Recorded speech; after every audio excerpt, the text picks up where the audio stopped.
가장 믿었던 사람이었습니다.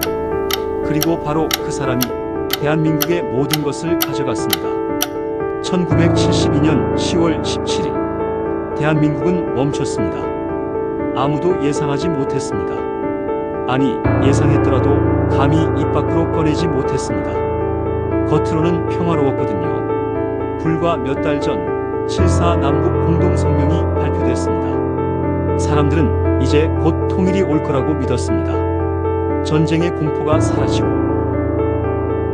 평화가 올 거라는 희망에 부풀어 있었죠. 그런데 그 평화는 거대한 연극의 무대 장치였습니다. 그 무대 뒤에서 한 사람의 시나리오가 완성되고 있었습니다. 이 나라에는 나 아니면 안 된다. 그는 확신하고 있었습니다. 자신이 아니면 이 나라는 무너질 거라고. 그래서 그는 스스로 헌법을 파괴하기로 합니다. 비상계엄령이 선포됩니다. 탱크가 국회 앞을 막아섰습니다. 대학은 문을 닫았고 정치 활동은 금지됐습니다. 헌법은 종이 조각이 됐습니다. 사람들은 당황했습니다. 갑자기 왜 이러는 거지? 평화가 온다며? 하지만 대답은 없었습니다. 오직 차가운 명령만 내려왔습니다. 오늘부터 이 나라는 유신의 시대로 들어간다. 유신, 낡은 것을 고쳐 새롭게 한다는 뜻입니다. 하지만 그 속내를 들여다보면 전혀 다른 이야기가 적혀 있었습니다. 대통령이 국회의원 3분의 1을 사실상 임명합니다. 국회를 해산할 수 있습니다. 대통령을 뽑는 건 이제 국민이 아니었습니다. 체육관에 모인 대의원들이 박수를 치며 결정하는 시스템. 국민의 투표권은 그렇게 사라졌습니다.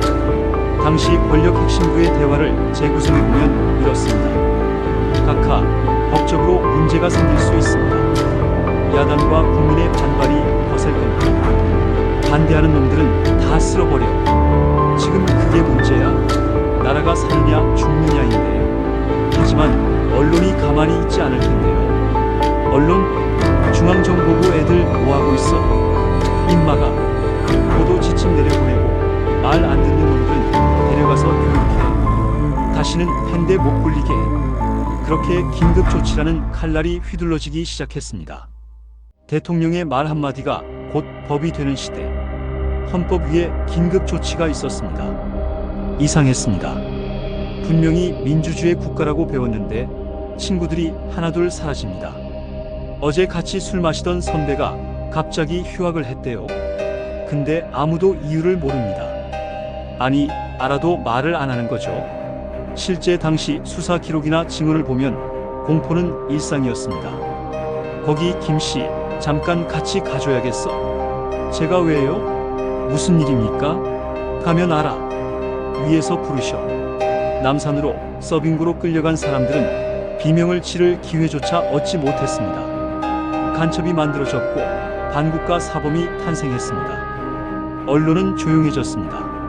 신문 일면에는 대통령의 근황과 수출 달성 소식만 가득했습니다. 거리에는 말보다 침묵이 많아졌습니다. 사람들은 식당에서 밥을 먹다가도 정치 이야기가 나오면 주변 눈치를 살피며 목소리를 낮췄습니다. 야, 조용히 해. 옆 테이블 사람 누군지 알고 그래. 그 침묵은 점점 당연한 현실처럼 변해갔습니다. 저항은 사치였고 수능은 생존이었습니다. TV 속에서 그는 인자한 미소를 지으며 말합니다. 친애하는 국민 여러분, 이것은 우리 실정에 맞는 우리식 민주주의입니다. 서구의 옷이 우리에게 맞지 않듯 우리만의 길을 가야 합니다. 우리식 민주주의, 참 아름다운 말입니다. 하지만 그 속뜻은 이랬습니다.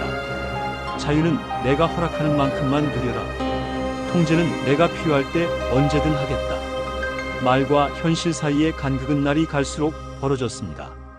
경제는 성장하고 빌딩은 올라갔지만 사람들의 마음속에는 깊은 구멍이 뚫리고 있었습니다. 청와대 깊은 집무실. 그는 혼자였습니다. 늦은 밤 위스키 잔을 들고 창밖을 바라봅니다. 도시는 고요합니다. 그는 만족했을까요? 보라고. 이렇게 조용하잖아. 이게 다 내가 잘 이끌어서 그런 거야. 국민들도 결국 내 뜻을 이해할 거야. 그는 그 고요함이 평화라고 믿었습니다. 하지만 틀렸습니다. 그건 평화가 아니라 터지기 직전의 압력밥솥 같은 긴장이었습니다. 억눌린 목소리는 사라진 게 아니라 바닥에 쌓이고 있었습니다. 역사는 이 시기를 유신이라는 이름으로 기억합니다. 한 사람의 신념이 국가 전체의 시스템을 집어삼켰던 시간, 민주주의라는 이름의 심장이 잠시 멈췄던 시대, 반대하는 놈들은 다 쓸어버려요. 그 짧은 명령 하나에 얼마나 많은 눈물과 희생이 뒤따랐는지 우리는 기억해야 합니다. 권력은 영원할 것 같았습니다. 절대로 무너지지 않을 성벽처럼 보였습니다.